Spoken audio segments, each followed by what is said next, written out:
സാഹചര്യവശാൽ okay will adjust എന്നുള്ളത് തോന്നുന്നുണ്ടാവുമല്ലോ. അങ്ങനെ കുറച്ച് ഗ്രൂപ്പ് ഓഫ് ഫ്രണ്ട്സ് എന്ന് ഇപ്പോൾ പറയാൻ പറ്റുമെന്ന് എനിക്ക് അറിഞ്ഞില്ല. കുറച്ച് ആൾക്കാരെ ഞാൻ എൻ്റെ വീട്ടിലേക്ക് കയറ്റി. അപ്പം അത് ചെയ്യാൻ പാടില്ലായിരുന്നു എന്നൊരു തോന്നലുണ്ട്. ചില കാര്യങ്ങളിൽ നിന്ന് നമ്മൾ ഇറങ്ങി വരില്ല എന്നൊരു തോന്നലുണ്ടാവുമല്ലോ. ചില ഫാക്ടേഴ്സിൽ നിന്ന് ഇറങ്ങി വരില്ല എന്നൊരു തോന്നലുണ്ട്. ആ ഫാക്ടേഴ്സൊക്കെ ഞാൻ ഒരു കാലത്തും അതിൽ നിന്ന് ഇറങ്ങി വരില്ല എന്ന് ഞാൻ വിചാരിച്ചിട്ടുണ്ടായിരുന്നു.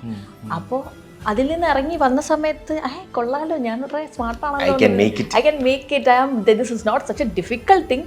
പക്ഷെ ആ സമയത്ത് ഡിഫിക്കൽട്ട് ആയിരുന്നു എന്നൊരു തോന്നി. പക്ഷെ ഞാൻ എൻ്റെ അകത്ത് നിന്ന് വളരെ ഈസി ആയിട്ട് ഇറങ്ങി വന്നു. ഭയങ്കര വിയേർഡായിട്ടുള്ളൊരു കമൻറ്റ് ഇട്ട് കഴിഞ്ഞാൽ അത് സ്ക്രീൻഷോട്ട് എടുത്ത് ഞാൻ ഇൻസ്റ്റയിൽ സ്റ്റോറി ആയിട്ട് ഇടാറുണ്ട്. അതൊരിക്കലും ന്യായീകരിക്കാൻ പറ്റാത്ത, അതൊരിക്കലും ഒരു ചെയ്യാൻ പാടില്ലാത്ത കാര്യമാണ്. വളരെ റെവല്യൂഷനായിട്ടുള്ള സ്ത്രീകളുടെ കുറച്ച് കമൻസ് എടുത്ത് നോക്കി ഞാൻ എന്ത് ബെറ്ററാണ് എന്ന് ഞാൻ ആലോചിച്ചു. എന്താ വിചാരിച്ചു വെച്ചെങ്കിൽ ഇട്ട് കഴിഞ്ഞാൽ എനിക്ക് എന്തെങ്കിലും മുക്കി കയറ്റുമോ, നിങ്ങൾ എന്ത് ചെയ്യും, ഇതാണെന്നൊക്കെ ഉള്ള ഭീഷണി സ്വരങ്ങളെ വന്നിട്ടുള്ളൂ. അല്ലാണ്ട് അവൻ ഇന്ന് എനിക്കിട്ടു, നാളെ വേറെ പെൺകുട്ടിക്ക് അതിട്ടും, അത് ഉറപ്പാണ്, സ്വാഭാവികമാണ്. ആ സ്വാഭാവികത വേണം നമുക്ക്.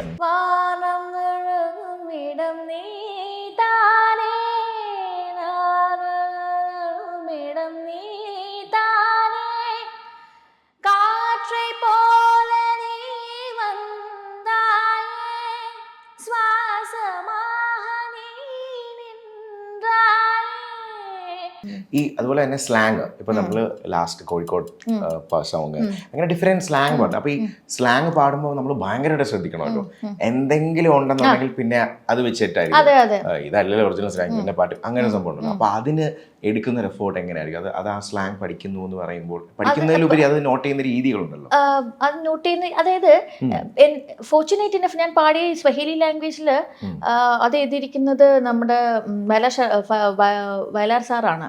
ജ്വാലയൊക്കെ ചെയ്ത ഡയറക്ടർ, ആ പടത്തിന്റെ ഡയറക്ടർ തന്നെയാണ് ആ പടത്തിന്റെ ഈ ലിറിക്സ് ചെയ്തിരിക്കുന്നത്. പിന്നെ മലയാളം ലിറിക്സ് മാത്രമാണ് ഹരി ചെയ്തിരിക്കുന്നത്. ഇപ്പോൾ കോഴിക്കോട് സോങ് ചെയ്തിരിക്കുന്നതും ഹരിയാണ്. അപ്പോൾ അദ്ദേഹം എന്താണോ എഴുതിയിരിക്കുന്നത് അത് മാതിരി എനിക്ക് സംസാരിച്ചാൽ മതി. അപ്പോൾ നമ്മൾ അത് ഇപ്പോൾ മിഠായി തിരുവൊരു ബീവി, നമ്മുടെ സംസാര ഭാഷയിൽ നമ്മൾ മിഠായി എന്ന് പറയില്ല, മിഠായി എന്നേ പറയുള്ളൂ. അവിടെ ഞാൻ പാടുന്ന സമയത്ത് എനിക്ക് എപ്പോഴും ഓർമ്മയുണ്ട്, മിഠായി തെരുവൊരു ബീവി. അപ്പോൾ ഹരി പറഞ്ഞു മിഠായി എന്ന് പറയാൻ പറ്റില്ല ഭയ, നമുക്ക് മിഠായി എന്ന് പറയാം, നമ്മുടെ കോഴിക്കോടുകാർ അങ്ങനെയാണ് സംസാരിക്കണമെന്ന് പറഞ്ഞു. അപ്പോൾ അതങ്ങനെ മനസ്സിലാക്കി. അപ്പോൾ പിന്നെ ഈ കോഴിക്കോടിൻ്റെ ഒരു സ്ലാങ് കുറച്ച് ആ സമയത്ത് കുറേ സുഹൃത്തുക്കളുണ്ടായിരുന്നു, കോഴിക്കോട് സുഹൃത്തുക്കളുണ്ടായിരുന്നു. അവർ പറയുന്നതും പിന്നെ ഇടയ്ക്കിടയ്ക്ക് ട്രാവൽ ചെയ്യുമ്പോൾ ആ ഭാഗത്തൂടെ പോകുമ്പോൾ അത് ആ ഒരു എന്താ പറയുക, ആ ഒരു ലാംഗ്വേജ് പെട്ടെന്ന് അനലൈസ് ചെയ്യാനും ഒബ്സർവ് ചെയ്യാനും ഉള്ളൊരു കഴിവുണ്ടെന്ന് തോന്നുന്നു. കാരണം എനിക്ക് എപ്പോഴും, ഞാൻ ആദ്യം പാടുന്ന തെലുങ്കായിരുന്നു. തെലുങ്ക് ഞാൻ ഒരു ഹാഫ് ആൻ അവറിൽ ആ പാട്ട് ഞാൻ പാടി തീർത്തിട്ടുണ്ടായിരുന്നു. ലാംഗ്വേജ് പാടി തീർത്തിട്ടുണ്ടായിരുന്നു. അപ്പോൾ എനിക്ക് തോന്നുന്നു ലാംഗ്വേജ് പെട്ടെന്നൊന്ന് കിട്ടുവാണെന്ന് തോന്നുന്നു. അതുകൊണ്ടായിരിക്കും എനിക്ക് വർക്കൗട്ട് ചെയ്യാൻ പറ്റുന്നത്. ഇപ്പൊ ചെയ്ത സോങ്ങുകളൊക്കെ എണ്ണത്തിലുപരി ചെയ്യുന്ന സോങ്ങുകൾ ആൾക്കാരെ ഏറ്റെടുക്കാന്ന് പറയുന്നില്ല ഏറ്റവും വലിയൊരു അവാർഡ്. അതൊരു ഭയങ്കര അവാർഡല്ല. പാടുന്ന പാട്ടുകളൊക്കെ ഹിറ്റാണ് എന്നുള്ളത് ദൈവാനുഗ്രഹമാണ്. അത് നമ്മളായിട്ട് ഒന്നും ചെയ്യുന്ന ഒരു കാര്യമല്ല. എഫേർട്ട് പാടുന്നൊരു എഫേർട്ട് എന്നുള്ള അല്ലാണ്ട് പാടിയ പാട്ടുകൾ ഏത് പാടിയാലും അത് നിങ്ങളാണല്ലോ പാടിയത്, ഭയങ്കര ഇഷ്ടമുള്ള പാട്ടാണ്, എനിക്ക് ഭയങ്കര എന്താ പറയുക, ഇത് നിങ്ങളാ പാടിയെന്ന് എനിക്ക് അറിയില്ലായിരുന്നു, എനിക്ക് ഭയങ്കര ഇഷ്ടമുള്ള പാട്ടാണ്. അപ്പോൾ എല്ലാവരും കേട്ടിട്ടുണ്ട് ഞാൻ എൻ്റെ പാട്ട് ഇതൊക്കെയാണെന്നുള്ളത് അറിയാം. റിപ്പീറ്റഡ് ആയിട്ട് കേൾക്കാൻ ഇഷ്ടപ്പെടുന്ന പാട്ടുകളാണ് അഭയുടെ എന്ന് പലരും പറഞ്ഞിട്ടില്ലേ. ലൂപ്പിലിടുന്നു കുറേ നാള്, അതൊരു ഭയങ്കര, ചില സോങ് കേൾക്കുന്നു കുറേ നാൾ കഴിഞ്ഞായിരിക്കും ആ സോങ് ഇഷ്ടപ്പെടുന്നത്. ഇഷ്ടപ്പെട്ടു കഴിഞ്ഞാൽ ചിലപ്പോൾ ഒരു 1-2 ദിവസം കഴിഞ്ഞ് നമ്മളത് മടുക്കും. പക്ഷെ ഈ സോങ്സിന് അങ്ങനെ ഒരു സംഭവം ഉണ്ടെന്ന് ഒരുപാട് കമന്റ്സ് ലൈവായിട്ട് കേട്ടിട്ടില്ലേ? അതിന് സന്തോഷമുണ്ടെന്ന്. പിന്നെ ലൈവ് പെർഫോമൻസ്, അതിന് മുമ്പ് തന്നെ നമുക്ക് എന്തായാലും ഒരു സോങ് ഇപ്പോൾ right now to feel like singing, അല്ലെങ്കിൽ ഏതെങ്കിലും സോങ് ആണെങ്കിലും കുഴപ്പമില്ല. ഒരുപാട് സംസാരിച്ചു പാടുമ്പോൾ ഉണ്ടാവുന്നൊരു, ആദ്യം തന്നെ പഠിപ്പിക്കായിരുന്നു. പിന്നെ ആദ്യം എങ്ങനെയാ പാട്ട് പാട് എന്ന് തുടങ്ങാൻ പറ്റില്ലല്ലോ എന്നല്ലേ. ഒരു ദൈവം തந்த പൂവേ കണ്ണിൽ തേടൽ എന്ന തായേ, ഒരു ദൈവം തந்த പൂവേ കണ്ണിൽ തേടൽ എന്ന തായേ വാനം മുഴുകുമിടം നീതാനേ നാറുമിടം നീതാനേ കാற்றை போல நீ வந்தாயே சுவாசமாக நீ நின்றாயே வாழ்க்கையோடும் உயிரே ஒரு தெய்வம் தந்த பூவே കണ്ണിൽ തേടൽ എന്ന തായേ. ലിറിക്സ് എൻ്റെ ഏറ്റവും വലിയ പ്രശ്നം എൻ്റെ അമ്മയും എൻ്റെ പെങ്ങളും എന്നെ മറ്റേ ചൂരലിനെ അടിക്കുന്നത് ലിറിക്സിന്റെ പ്രശ്നത്തിലാണ്. ലിറിക്സ് വളരെ ഇമ്പോർട്ടൻ്റ് ആയിട്ടുള്ള സാധനമാണ്, എപ്പോഴും ഞാൻ മറന്നു പോകുന്ന ഒരു കാര്യമാണ്. ഇടയ്ക്ക് ചിരിച്ചപ്പോൾ എനിക്ക് മനസ്സിലായി. Beautiful. Thank you so much. ഇങ്ങനെ പാടുമ്പോഴാണ് സ്റ്റോപ്പ് ആവരുതേ നമുക്ക് തോന്നുന്ന സാധനം ഉണ്ടല്ലോ എവിടെയെങ്കിലും ചെല്ലുമ്പോൾ പാടുമ്പോൾ.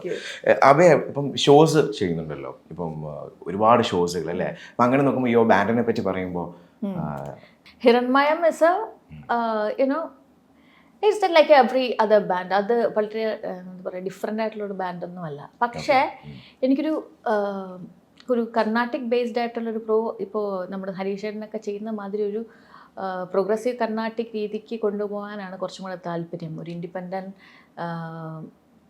സിനിമാ പാട്ടുകൾ ഓഫ് കോഴ്സ് സിനിമാ പാട്ടുകളും ചെയ്യണം, പക്ഷെ ഒരു പകുതി സിനിമാ പാട്ടുകൾ പകുതി പ്രോഗ്രസീവ് കർണാട്ടിക് രീതിക്ക്. കാരണം കൂടുതലും കേൾക്കുന്നതും കാണുന്നതും ഒക്കെ ആ കർണാട്ടിക് ആയതുകൊണ്ട് എനിക്ക് ആ രീതി അതിലൊന്ന് എക്സ്പ്ലോർ ചെയ്യണമെന്ന് ഭയങ്കര ആഗ്രഹമുണ്ട്. അപ്പോൾ ഇത് ആക്ച്വലി എനിക്കിത് ഈ പല സ്റ്റേജസിലും പോകുമ്പോൾ എനിക്ക് അത്രയും കർണാട്ടിക് പാട്ടുകൾ പാടാനുള്ളൊരു അവസരങ്ങൾ കിട്ടാറില്ല. അവർക്ക് എപ്പോഴും വേണ്ടുന്നത് ഒരു 4-5 പാട്ടുകൾ കഴിഞ്ഞ് കഴിഞ്ഞാൽ പിന്നെ വേണ്ടുന്നത് വേൽമുരുക ഹരിഹരയാണ്. അത് ഒരിക്കലും തെറ്റുമല്ല, വേൽമുരുക ഹരിഹര പാടുന്നത് ആ പാട്ട് നല്ലതായതുകൊണ്ട് തന്നെയാണ് അവർ ചോദിക്കുന്നത്. പക്ഷേ ഒരു നമ്മളെ പ്ലേസ് ചെയ്യേണ്ട ഒരു രീതി കുറച്ചും കൂടെ ബെറ്റർ ആക്കാം എന്നുള്ളൊരു തോന്നൽ, അത് എൻ്റേതായ രീതിക്ക് ബെറ്റർ ആക്കാം എന്നൊരു തോന്നലുണ്ട്. പക്ഷെ ആദ്യം എസ്റ്റാബ്ലിഷ് ചെയ്തതിന് ശേഷം മാത്രമേ നമുക്ക് ചെയ്യാൻ പറ്റുള്ളൂ. ഒരു ബാൻഡ് എന്ന രീതിക്ക് എസ്റ്റാബ്ലിഷ് ചെയ്ത് അപ്പോൾ it will take couple of years. മാത്രമല്ല ഈ പറഞ്ഞത് ഇപ്പം നമ്മുടെ ഓപ്പോസിറ്റ് നിൽക്കുന്ന ക്രൗഡിന്റെ ഡെഫിനറ്റ്ലി ഞാനും ഒരു ഷോ കാണാൻ വേണ്ടി പോകുന്ന സമയത്ത് ഇപ്പോൾ പ്രദീപിൻ്റെ ഷോ ഞാൻ കാണാൻ വേണ്ടി പോകുന്ന സമയത്ത് ട്രിവാൻഡ്രത്ത് അത് എനിക്കറിയാമായിരുന്നു. അത് ഫുൾ ആൻഡ് ഫുള്ളി അദ്ദേഹത്തിൻ്റെ ബാൻഡിൻ്റെ ഇൻഡിപെൻഡൻ്റ് ആയിട്ടുള്ള മ്യൂസിക്കിൻ്റെ ഷോ ആണ്. അപ്പോൾ അവിടെ പോയി ഞാനത് കേൾക്കുന്ന സമയത്ത് താഴെ നിൽക്കുന്ന ആൾക്കാർ പറയുന്നത് നിങ്ങളുടെ സിനിമകളുടെ പാട്ട് പാടൂ, നിങ്ങൾ അത്രയും മനോഹരമായിട്ടുള്ള നിങ്ങളുടെ സിനിമകളുടെ പാട്ട് പാടും. അപ്പോൾ അദ്ദേഹം പറഞ്ഞു ഇല്ല പറ്റില്ല, ഇതെൻ്റെ ഇൻഡിപെൻഡൻറ്റ് മ്യൂസിക്കിൻ്റെ ഒരു സ്പേസാണ്, അവിടെ എനിക്ക് മറ്റ് സിനിമകളുടെ പാട്ട് പാടാൻ പറ്റത്തില്ല. അത് എൻ്റെ സിനിമകളുടെ പാട്ടാണ്, ഞാൻ കമ്പോസ് ചെയ്തതാണെങ്കിൽ പോലും സിനിമയിൽ അത് ചെയ്യാൻ പറ്റത്തില്ല എന്ന് പറഞ്ഞു.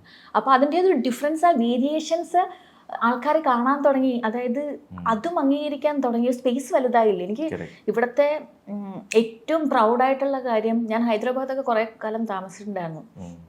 ഇവിടുന്ന് പോയി തായ്ക്കുടം ബ്രിഡ്ജും പിന്നെ സൂരജിൻ്റെ ബാൻഡും ഒക്കെ പെർഫോം ചെയ്യുന്ന സമയത്ത് I M so proud that നമ്മുടെ ഒരു ബാൻഡ് കൾച്ചറിൻ്റെ ഒരു വ്യാപ്തി ഡെപ്ത് ഒക്കെ ഭയങ്കര മാറിയിട്ടുണ്ട്. എസ്പെഷ്യലി ഇപ്പം നോക്കിക്കഴിഞ്ഞാൽ numerous bands are coming up and they are doing good music. അപ്പോൾ എനിക്ക് തോന്നുന്നു Tamil and Malayalam is doing ആ ഒരു ബാൻഡ് കൾച്ചർ ഫോം ചെയ്ത് കൊണ്ടുവരുന്നത് ഈ രണ്ട് ഭാഷക്കാരാണ് ഏറ്റവും കൂടുതൽ ചെയ്തു വരുന്നത്. അതിന്റെ കോമ്പറ്റീഷനും ഉണ്ടല്ലോ. കോമ്പറ്റീഷനും ഹെൽത്തി കോമ്പറ്റീഷൻ നന്നായിട്ടുണ്ട്. അത് വിച്ച് ഇസ് ഗുഡ്. ഞാൻ ആലോചിക്കുന്നത് നല്ലതാണ്. ആ കോമ്പറ്റീഷൻ ഉണ്ടാകുന്ന സമയത്ത് നല്ല സാധനങ്ങൾ വരും, മോശം സാധനങ്ങളൊക്കെ പോയിട്ട് പീപ്പിൾ വിൽ ഇപ്പോൾ സിംഗേഴ്സ് അല്ലെങ്കിൽ ആ ബാൻഡിൻ്റെ ആൾക്കാരെ they are force to work എന്നുള്ളതാണ്. ആ ഫോഴ്സ് ടു വർക്കിൽ നല്ല സാധനങ്ങൾ വരും. കോളേജ് ക്രൗഡ് ഇസ് ഡിഫറെന്റ് അല്ലേ? College crowd is different. But ഞാൻ 1-2 ഷോസ് മാത്രമേ ഞാൻ കോളേജ് ക്രൗഡിന് വേണ്ടി ചെയ്തിട്ടുള്ളൂ. ഞാൻ കുറവാണ് ചെയ്യാൻ. I should do that. എനിക്ക് ഡെഫിനറ്റ്ലി കോളേജ് ക്രൗഡിന്റെ ഒരു വാംത്ത് എന്ന് പറയുന്നത് അൺബിലീവബിൾ വാംത്ത് ആണ്. ഇൻസ്റ്റന്റ് റിഫ്ലെക്സ് ആണ്. അതാണ് ഭീകരം. പിന്നെ കുറച്ച് ചിരിക്കണമെന്ന് വേണ്ടെങ്കിൽ അപ്പുറത്തിരിക്കുന്നവർ ചിരിക്കുന്നുണ്ടോ, കൈ കൊട്ടുന്നുണ്ടോ, ആ കൈ കൊട്ടുന്നുണ്ടോ, ഓക്കെ കുറച്ചും കൂടെ ജഡ്ജ്മെന്റൽ ആയിരിക്കുമല്ലോ. മറ്റേ ഇച്ചിരി ഓൾഡർ ആയിട്ടുള്ള ക്രൗഡ് ജഡ്ജ്മെന്റൽ ആയിരിക്കും. പക്ഷെ നമുക്കത് കുറ്റം പറയാൻ പറ്റില്ല. കാരണം അവരെ കേട്ട് വന്ന പാട്ടുകളിൽ നിന്ന് വ്യത്യസ്തമായിട്ടുള്ള പാട്ടുകൾ നമ്മൾ പാടുമ്പോൾ. പക്ഷെ ഏറ്റവും കൺഫ്യൂസ്ഡ് ആവുന്ന ഒരു കാര്യം, നമ്മൾ ഈ മിക്സഡ് ക്രൗഡിലേക്ക് പോകുന്ന സമയത്താണ് ഇതിപ്പോ ഏത് പാട്ട് പാടി ഇവർക്ക് എറിയിക്കാം. ഞാൻ ആ സ്റ്റേജിൽ കയറി നിന്നിട്ട് എന്റെ ലിസ്റ്റ് മുഴുവനും ട്വിസ്റ്റ് ചെയ്തിട്ടുണ്ട്. ക്രൗഡ് എങ്ങനെ റിയാക്ട് ചെയ്യുന്നതിനനുസരിച്ച് ഞാൻ ലിസ്റ്റ് മാറ്റിയിട്ടുണ്ട്. അപ്പോൾ അത് തെറ്റാണോ ശരിയാണോ എന്ന് ചോദിച്ചാൽ എനിക്കറിയാം. പക്ഷെ എന്നെ സംബന്ധിച്ചോളം ക്രൗഡ് ഹാപ്പി ആവണം എന്നുള്ളത് at the end of the day. Crowd happy അല്ലേ, ഇവന്റ് ഹാപ്പി, ഇവന്റ് ഹാപ്പി നമ്മൾ ഹാപ്പി. അപ്പൊ ഓൺ ദ ഐ മീൻ അപ്പൊ തന്നെ റിക്വസ്റ്റ് ചെയ്യാറുണ്ടല്ലോ, അതൊരു നല്ല കാര്യമാണ്. ഇങ്ങനെ പാട് അല്ലെങ്കിൽ അങ്ങോട്ട് ചോദിക്കാറുണ്ടോ which song I should sing? അങ്ങനെ which song I should sing എന്ന് വെച്ച് കഴിഞ്ഞാൽ പിന്നെ ഒരു 1-2 പ്രാവശ്യം അല്ലെങ്കിൽ അങ്ങനത്തെ ഒരു മാക്സിമം അത്രേ ചെയ്യിക്കുള്ളൂ. ബാക്കി നമ്മൾ ലിസ്റ്റ് ഓഫ് സോങ്സ് നമ്മൾ ചെയ്ത് വെച്ചിരിക്കുന്ന സോങ്സ് തന്നെയായിരിക്കും പ്ലേ ചെയ്യുന്നത്. അത് അങ്ങോട്ടും ഇങ്ങോട്ടും ട്വിസ്റ്റ് ചെയ്യും. നമ്മളൊരു 15 സോങ്സ് പെർഫോം ചെയ്യാനുള്ള ഒരു സ്പേസിൽ നമ്മൾ 20 to 25 സോങ്സ് പ്രിപ്പയർ ചെയ്ത് കൊണ്ടുപോകും. അങ്ങനെ അപ്പോൾ അതുകൊണ്ട് കുഴപ്പമുണ്ടാവില്ല. ഇപ്പം നമ്മളെ ഇഷ്ടപ്പെടുന്ന ആൾക്കാർ ഇപ്പോൾ ഒരു 10 പേര് പാട്ട് കേൾക്കുന്നവരുണ്ടാവും, അല്ലെ സോഷ്യൽ മീഡിയ, ഇപ്പൊ എല്ലാവരും സോഷ്യൽ മീഡിയയിലാണല്ലോ. ഇപ്പൊ ഒരു 10 ഗുഡ് കമന്റ്സ് വരുന്നു, യു ഹാപ്പി. പക്ഷെ 10 പേരിൽ ചിലപ്പോൾ 1-2 പേരുടെ കമന്റ്സോ സുഖകരമല്ലാത്ത കമന്റ്സുകൾ കാണും, അല്ലെങ്കിൽ മെസ്സേജ് ഹേറ്റേഴ്സ്, നോർമലി ചിലപ്പോൾ ഫേക്ക് ഐഡീസ് ആയ വാട്ടെവർ. അപ്പോൾ അത് കുറേ രീതിയിൽ അതിനെ റിയാക്ട് ചെയ്യാമല്ലോ. വേണമെങ്കിൽ ഓൺ ദി സ്പോട്ട് റിപ്ലൈ കൊടുക്കാം, അല്ലെങ്കിൽ you can take A screenshot and put in your Instagram or something like that. അങ്ങനെ വേണമെങ്കിൽ ചെയ്യാം. അല്ലെന്നുണ്ടെങ്കിൽ അത് വിടാം. ഇതൊക്കെ എന്ത് പണ്ട് ചിലപ്പോൾ ഇങ്ങനെ ആയിരിക്കില്ല, ഇപ്പൊ ഇങ്ങനെ ആയിരിക്കും. അങ്ങനെ വരുമ്പോൾ ആ ഡിഫറൻസിയേഷൻ ഉണ്ട്. ഞാൻ നിങ്ങൾ പറഞ്ഞ മാതിരി തന്നെ പണ്ട് ഞാൻ അങ്ങനെ സ്ക്രീൻഷോട്ട്, അതിപ്പോഴും ഞാൻ ഭയങ്കര വിയേർഡായിട്ടുള്ളൊരു കമൻറ്റ് ഇട്ട് കഴിഞ്ഞാൽ അത് സ്ക്രീൻഷോട്ട് എടുത്ത് ഞാൻ ഇൻസ്റ്റയിൽ സ്റ്റോറി ആയിട്ട് ഇടാറുണ്ട്. അതൊരിക്കലും ന്യായീകരിക്കാൻ പറ്റാത്ത, അതൊരിക്കലും ഒരു ചെയ്യാൻ പാടില്ലാത്ത കാര്യമാണ്. ഞാൻ ചെയ്യാൻ പാടില്ലാത്തല്ല. ആ കമൻ്റ് ഇട്ടവൻ ആലോചിക്കണം, ഇനി അതൊരിക്കലും ചെയ്യാൻ പാടില്ല. അതവന് പാഠമായോ ഇല്ലയോ എന്നുള്ളതല്ല, പക്ഷെ അതിൻ്റെ ഉത്തരവാദിത്തമായിട്ടാണ് വിചാരിക്കുന്നത്. ഇപ്പം എനിക്കിത് ചെയ്തിട്ടുണ്ടെങ്കിൽ ഞാൻ വിചാരിച്ചിട്ടുണ്ടായിരുന്നു പണ്ട് എനിക്ക് മാത്രമാണ് ഇങ്ങനെ പ്രശ്നം, അതായത് എന്നെക്കുറിച്ച് ഇങ്ങനെ പറഞ്ഞുകൊണ്ടിരിക്കുക. അതിൽ ഞാൻ നോക്കുന്നു എന്താ ഇത്, ഞാനിങ്ങനെ പോയിട്ട് വേറെ കുറച്ച് സ്ത്രീകളുടെ, അതായത് വളരെ റെവല്യൂഷനായിട്ടുള്ള സ്ത്രീകളുടെ കുറച്ച് കമൻസ് എടുത്ത് നോക്കി. ഞാൻ ദൈവമേ ഞാൻ എന്ത് ബെറ്ററാണ് എന്ന് ഞാൻ ആലോചിച്ചു. അത് വെച്ച് നോക്കുമ്പോൾ എൻ്റെ അടുത്ത് അവർ ബിഹേവ് ചെയ്യുന്നത് വളരെ ബെറ്ററായിട്ടാണല്ലോ, വേ ബെറ്ററായിട്ടാണല്ലോ.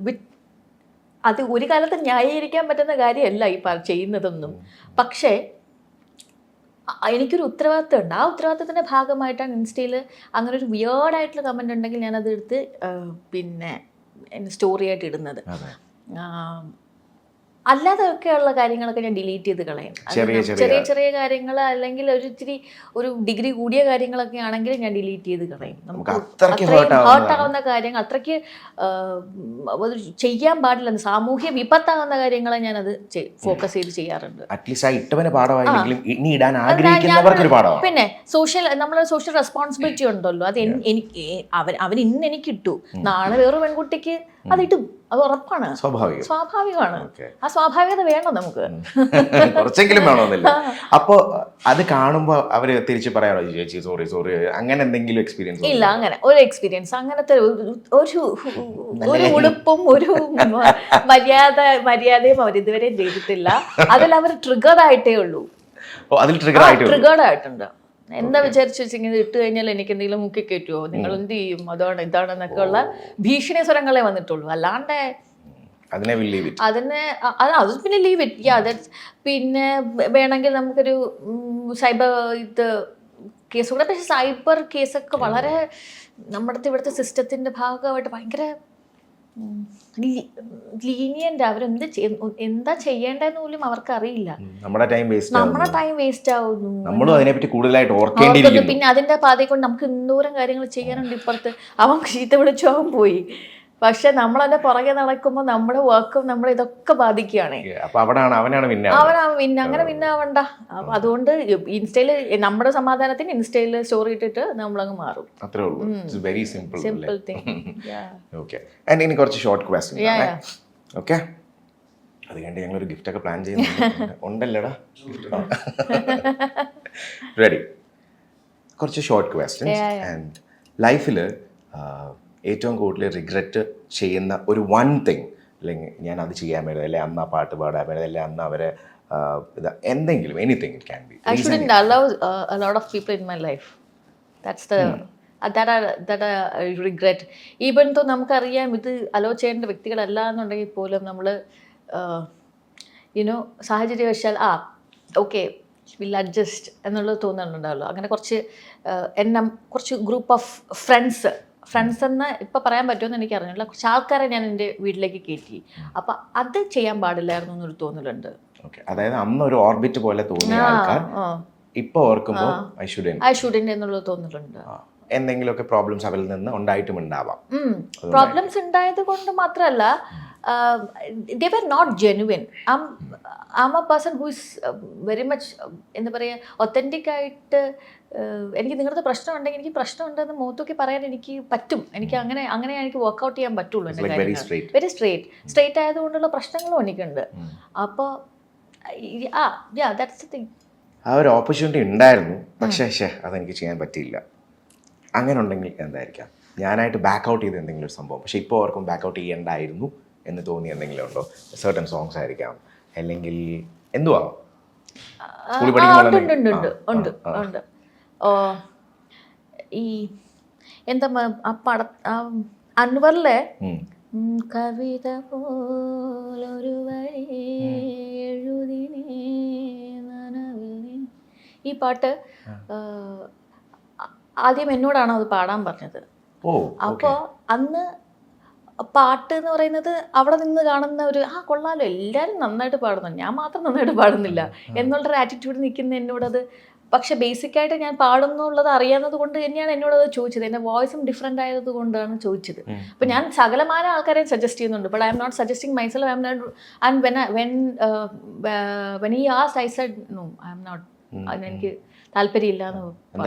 അതൊരു നല്ല സോങ് ആയിരുന്നു. അതൊരു beautiful song, such a beautiful song. I am regretting so much. ബാക്കിയുള്ള പാടിയിട്ടുള്ള എത്ര പാട്ടുകളെ വെച്ച് നോക്കുകയാണെങ്കിൽ ആ പാട്ട് ഒരൊറ്റ പാട്ട് എനിക്ക് ഭയങ്കര ഹാപ്പിനെസ് തന്നെയാണ്. അതിൻ്റെ ഒരു 2 ലൈൻ ഇപ്പോൾ പാടാൻ പറഞ്ഞാൽ പാടും. കവിത പോലൊരു വരി എഴുതിനേ നനവിൽ തിരകളാ മൊഴികളെ വിവശമായി തഴുകി, നിന്നെ കാണാതെ നിന്നെ കേൾക്കാതെ, നിന്നെ കാണാതെ നിന്നെ കേൾക്കാതെ ഉള്ളിലെ മൗനമോ പിന്നെയും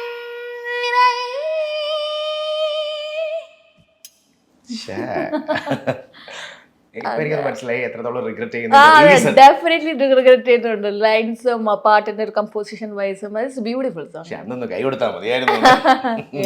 പക്ഷെ അതിനൊരു സുഖമുണ്ടല്ലേ, സുഖമുള്ളതോന്നൊക്കെ പറയുന്ന ചില കാര്യങ്ങളിൽ ചെക്ക്ലിസ്റ്റിൽ ഇതായിരിക്കും അല്ലേ. Super. Okay, I waited for that particular song പാടാൻ വേണ്ടി വന്നു.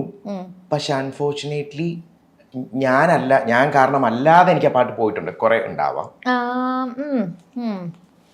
ഞാൻ കാരണമല്ലാതെ ലാസ്റ്റ് മിനിറ്റിൽ ആ സോങ് എൻ്റെ കയ്യിൽ നിന്ന് പോയി, അങ്ങനെ എന്തെങ്കിലും ഇല്ല. എനിക്ക് അങ്ങനെയില്ല. എനിക്ക് ലാസ്റ്റ് മിനിറ്റ് എൻ്റെ കയ്യിലേക്ക് ആ സോങ് വന്നു എന്നുള്ള രീതിക്ക് അങ്ങനെ ഉണ്ട് എനിക്ക്. കാരണം മഞ്ജു ചേച്ചി പാടാൻ വെച്ച പാട്ടാണ്. മഞ്ജു ചേച്ചിക്ക് വേണ്ടി ഞാൻ ട്രാക്ക് പാടിയ പാട്ടാണ്.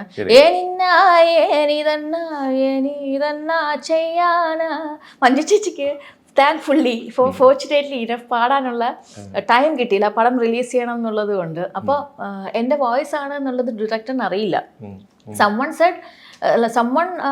ട്രാക്ക് പാടി എന്നുള്ളതാണ്. അപ്പോൾ എപ്പോഴും ഞാൻ കാണുന്നതാണ്, പിന്നെ റോഷൻ ആൻഡ്രൂ സാറിനെ എപ്പോഴും വീട്ടിലേക്ക് വന്ന് കാണുന്നതാണ്. എപ്പോഴും അദ്ദേഹത്തിൻ്റെ ആദ്യത്തെ പടം തൊട്ട് അദ്ദേഹത്തിൻ്റെ ഒരു ഗ്രോത്ത് ഉള്ള എല്ലാ പടങ്ങളും വർക്ക് ചെയ്യുന്ന സമയത്ത് ഞാനുണ്ട്.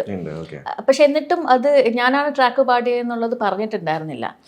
Once he came to know that I sang for the track, പിന്നെ മഞ്ജു ചേച്ചിക്ക് സമയമില്ലാത്തൊരു സാഹചര്യത്തിൽ എൻ്റെ വോയിസ് അത് ഫൈനലൈസ് ചെയ്യുക ചെയ്തത്.